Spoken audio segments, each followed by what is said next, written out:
Are you over 40 and wondering if fighting for your long-term relationship is even worth it anymore?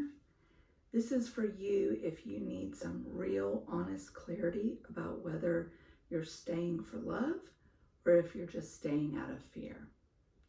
You know, there's a kind of exhaustion that even sleep can't fix. It's that weariness that's deep in your soul that you feel when you look at a person you've built a life with and wonder, is this really it for the rest of my life? When you've built a whole life with someone for years, just questioning the relationship can feel like a massive betrayal. But you know that feeling you just can't shake? It's also a sign that something really needs your attention.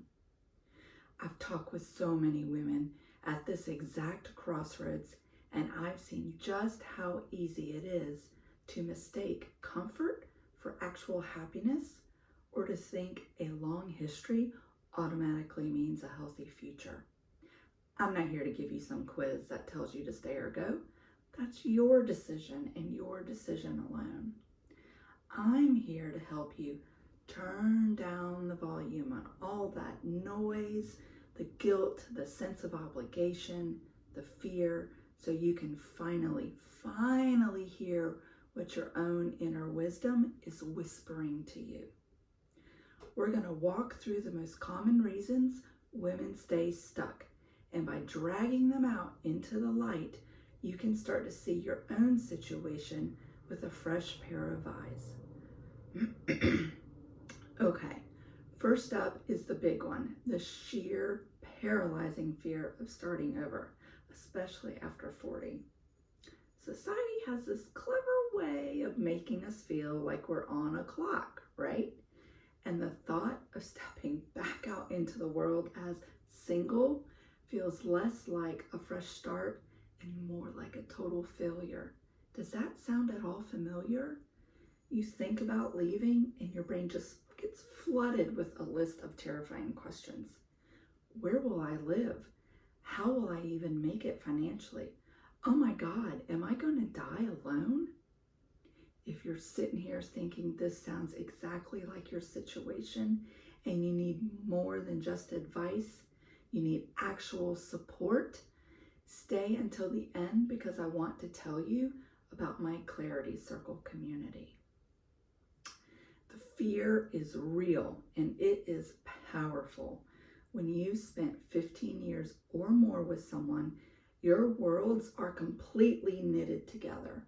Your friends, your routines, your entire identity as a we, it's a gigantic tangled knot. And the idea of unraveling all of that can feel so overwhelming that staying in a familiar, unhappy place really feels like the safer bet. It's the fear of losing not just your partner, but the whole life you've built and the future you always imagined. I talk to so many women who feel like their confidence has just taken a nosedive with age, who don't really see themselves as capable or attractive out in the world anymore. That insecurity is fuel for this fear, and it makes the misery you know seem like a fair price to pay for stability. But here's what I want to ask you. Is that a price you're willing to keep paying for the rest of your life? All right, let me move on to a sneaky little psychological trap that keeps millions of us stuck. It's called the sunk cost fallacy. In business, it means you keep pouring money into a failing project just because you've already spent so much. But in relationships, the currency is time, energy, and a whole lot of your heart. Have you ever heard yourself say, but we've been together for 15 years and I can't just throw all of that away? That sentence right there is the sunk cost fallacy in action. You're letting your past dictate your future, even when your present is making you miserable. Think about it this way. You're an hour into a movie and you realize it's absolutely terrible. Do you force yourself to suffer through the next 90 minutes just because you've already invested the first hour? Of course not. You'd walk out of the theater and go do something you actually enjoy. Those years you invested aren't wasted if you decide to leave.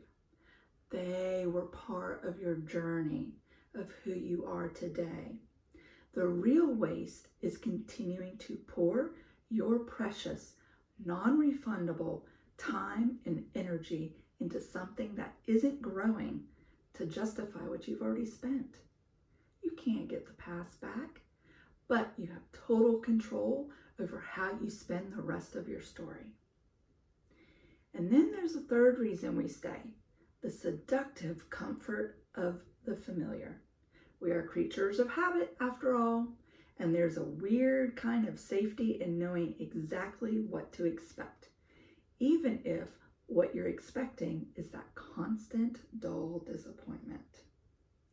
An unhappy relationship can become a routine that you're absolutely terrified to break. You know their moods and habits. You know which topics are landmines and how to tiptoe through the day with the least amount of friction. There's a rhythm to it, even if it's a sad, quiet one. Leaving means stepping into complete and total uncertainty. Staying just feels, well, manageable. You've survived this long, right? Here are two truths we struggle to face. 1, comfort is not the same as happiness. And 2, predictability is not passion. A relationship that's just running on routine is often missing real joy and deep connection. You might not be fighting all the time, but you aren't really connecting either. It can start to feel more like your roommates than soulmates.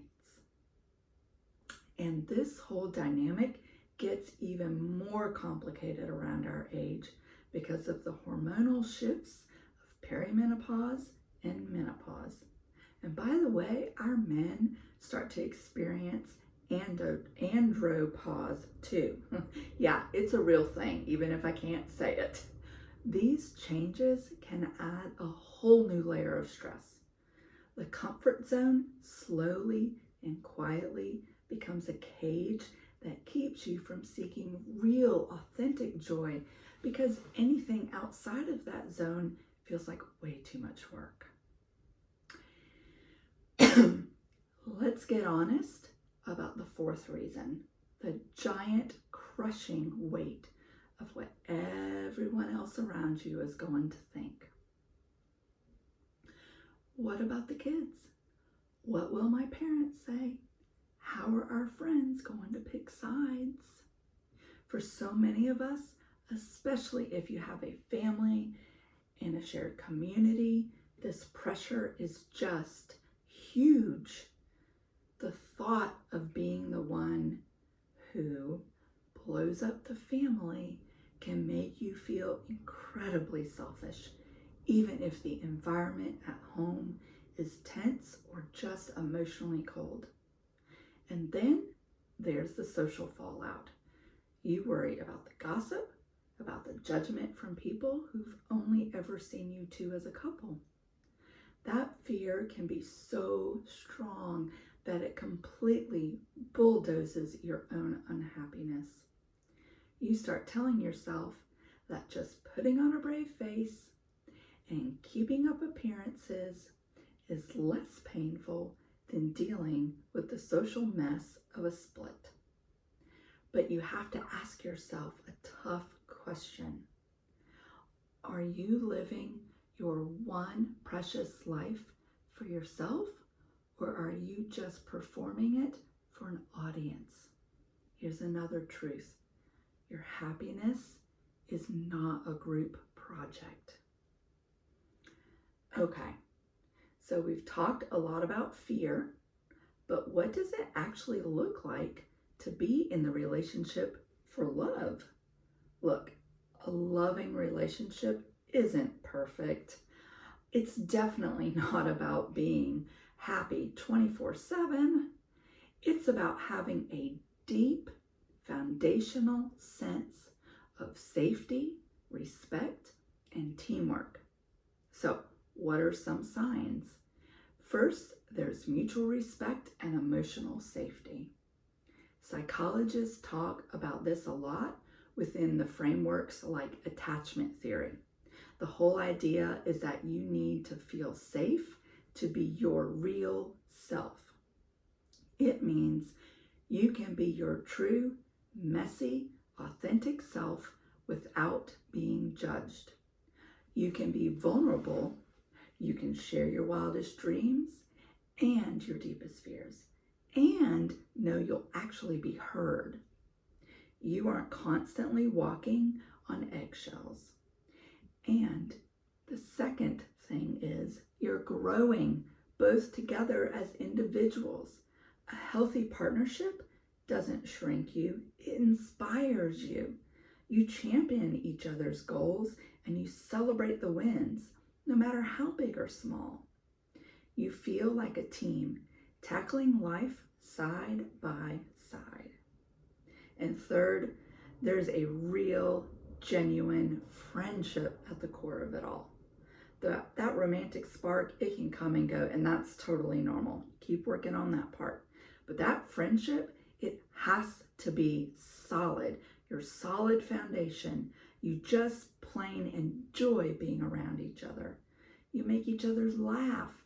You're committed to weathering the storms together because you truly believe in each other and in the life you're building.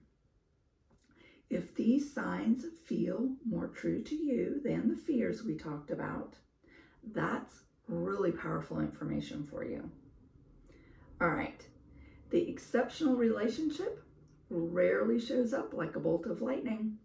You have to build it one small intentional step at a time. And here are 2 small steps you can take today. First, start a private journal.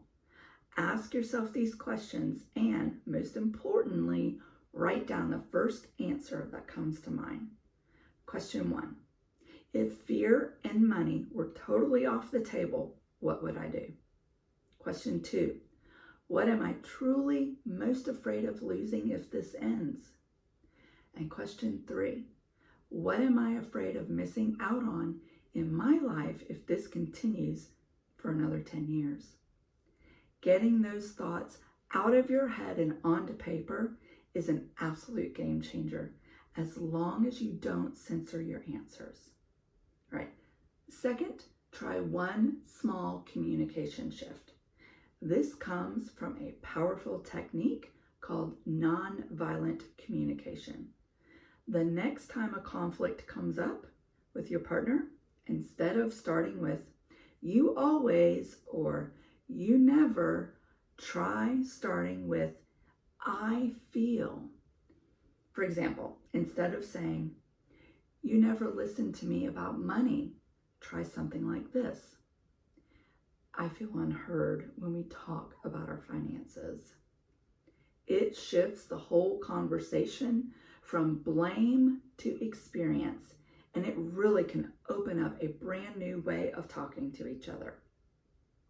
Look, figuring out long-term relationship after 40 is messy and it's complicated. It is perfectly okay to feel worn out and confused. The most important thing you can do is to start learning the difference between the voice of your fear and the voice of your love.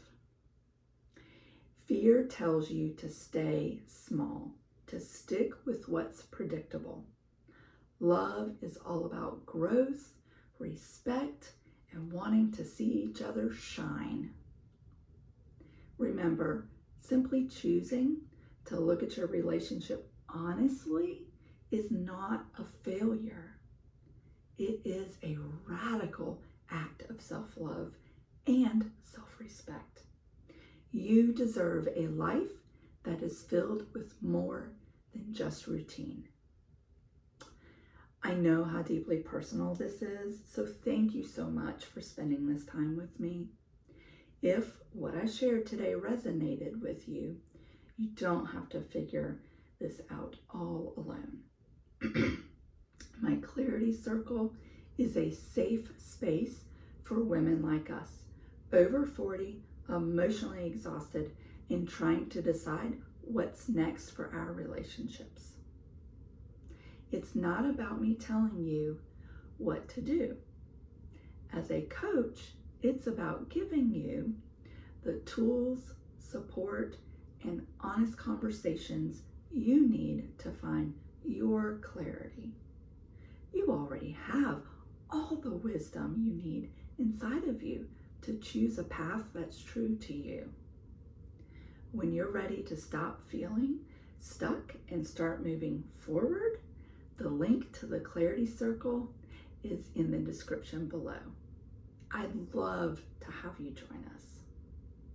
And if you'd like more honest talks about creating a life and relationship that you truly love after 40, make sure you subscribe to my channel. In the spirit of living bravely, thank you. Love, Nikki.